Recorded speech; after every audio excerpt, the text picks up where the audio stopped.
నమస్తే పెద్దనా. మీ పేరు? నా పేరు అర్జున్ రావు. మీ నియోజకవర్గం? మాది పామర్. ఇక్కడ మీ ఎమ్మెల్యే పనితీరు ఎలా ఉంది? బాగానే ఉంది. ఏం అభివృద్ధి చేసిండు ఇక్కడ? జగన్మోహన్ రెడ్డి గారు చేసిన అన్ని కార్యక్రమాలు మాకు అన్ని స్కూల్ కానీ సచివాలయాలు అన్ని బాగున్నాయి. అన్ని బాగున్నాయి. మీరు జగన్ వల్ల ఏమేమి లబ్ధి పొందారు?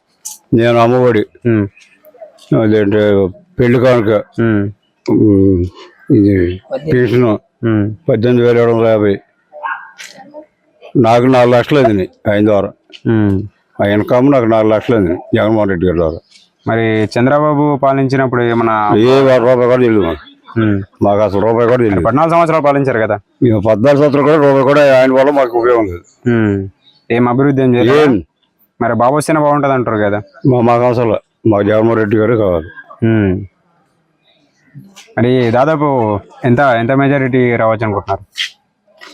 మొత్తం అసలు మా నియోజకవర్గం మొత్తం మా అయితే అంత అవగాహన నాకు లేదు. మెజార్టీ అవగాహన లేదు నాకు లేదు. నాకు జగన్మోహన్ రెడ్డి గారే కావాలి. అంతేనా? రైట్. 15,000 తీసుకుంటున్నా పిల్లలకి అమ్మఒడి, అది ఒకటే తీసుకున్నా. కానీ జగనన్న చేసేది ఏంటంటే ప్రైవేట్ స్కూల్ వాళ్ళకి వేయకూడదు, ప్రభుత్వ బళ్ళు పడిపోతుంది. అదొకటి మటుకి తప్పు. జగన్ సీఎం పథకంలో చేసిన మటుకి ఇది ఒకటే రాంగ్. ప్రైవేట్ స్కూల్కి వెళ్ళిన వాళ్ళు అందరూ వెళ్తున్నారు. ఎంతో కొంత ఉన్న వాళ్లే కదా ప్రైవేట్ స్కూల్కి వెళ్ళేది.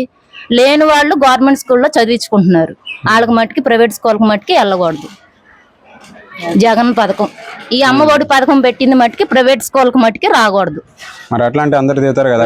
అందరు దిగుతారంటే కాదు తమ్ముడు, లేని వాళ్ళు లేక ఇప్పుడు ఈ బళ్ళకి ఇటువరకు నేను ఆయాగా చేస్తున్నా. ఇక్కడ 40 మంది పిల్లలకి 15 మంది పిల్లలు అయ్యారు ఈ కుర్మాపురం స్కూల్లో. మరి 15,000 పడబట్టేగా ప్రైవేట్ స్కూల్కి పంపిస్తున్నారు. దీనికి తాలూకు ఈ 15,000 పడుతున్నాయి, ఎంతో కొంత కడుతున్నారని వాళ్ళు వెళ్తున్నారు. అది జరిగేది. అంటే ఇక్కడ ఉన్నతమైన విద్య లేదక్క నీ ఊర్లో? ఎందుకు లేదు, ఉంది. పంపించాలి కదా, అందరు పంపించాలి. మరి ఇక్కడ ఇంగ్లీష్ మీడియం కూడా ఉంది కదా. ఇంగ్లీష్ మీడియం పెట్టారు. ఇప్పుడు 15,000 పడుతున్నాయి అని ప్రైవేట్ స్కూల్ పంపిస్తున్నారు కదా. దానికి తోడు ఎంతో కొంత కడుతున్నారు కదా. అది గవర్నమెంట్ స్కూల్ పడిపోతున్నాయి. ఇప్పుడు నాకు 3 పిల్లలు నేను గవర్నమెంట్ స్కూల్లోనే చదివించుకుంటున్నాను. మేము వ్యవసాయం చేసుకునేది. ఇప్పుడు ఒకరున్న వాళ్ళు 2 ఉన్న వాళ్ళు కొంచెం ఉద్యోగం జాబ్ చేసుకున్న వాళ్ళు పంపిస్తున్నారు. వాళ్ళకు కూడా అయ్యే పడుతున్నాయి. అది మటుకు మారాలి. సీఎం కింద జగన్ రావాలి. ఈ పథకాల్లో ఇది మటుకు మారాలి. ఈసారి వస్తే కనుక అమ్మఒడిది ఇది మారాలి. అది జరిగేది. నాకు వచ్చేది అమ్మఒడి పథకం ఒకటే, ఏది రావట్లా. జగన్మోహన్ రెడ్డి సీఎం, ఇంకేంటి చెప్పు. అంతే. మరి చంద్రబాబు కూడా మస్తు పథకాలు ఇస్తాడు. ఆడెక్కడ వస్తాడు? వస్తాడు. బూండి చూడమంటున్నా ఈసారి పొయ్యిలో పడుకుందా? పొయ్యిలో పడుకుంది. 14 సంవత్సరాలు ఏం పథకాలు ఇచ్చాడయ్యా చెప్పు. ఇప్పుడు మరి ఇంట్లో జగన్ అయితే ఒకరికి ఇస్తుండే, ఇంట్లో ఇంట్లో ముగ్గురికి 14 సంవత్సరాలు బట్టి ఏమి ఇచ్చావు? 14 సంవత్సరాలు నువ్వేం పథకాలు ఇచ్చావు? ఒక మాట చెప్పు. ఏమి ఇచ్చావు చెప్పు. నువ్వు 14 సంవత్సరాలు చేసావు, ఏమి ఇన్ని పథకాలు పెట్టావా?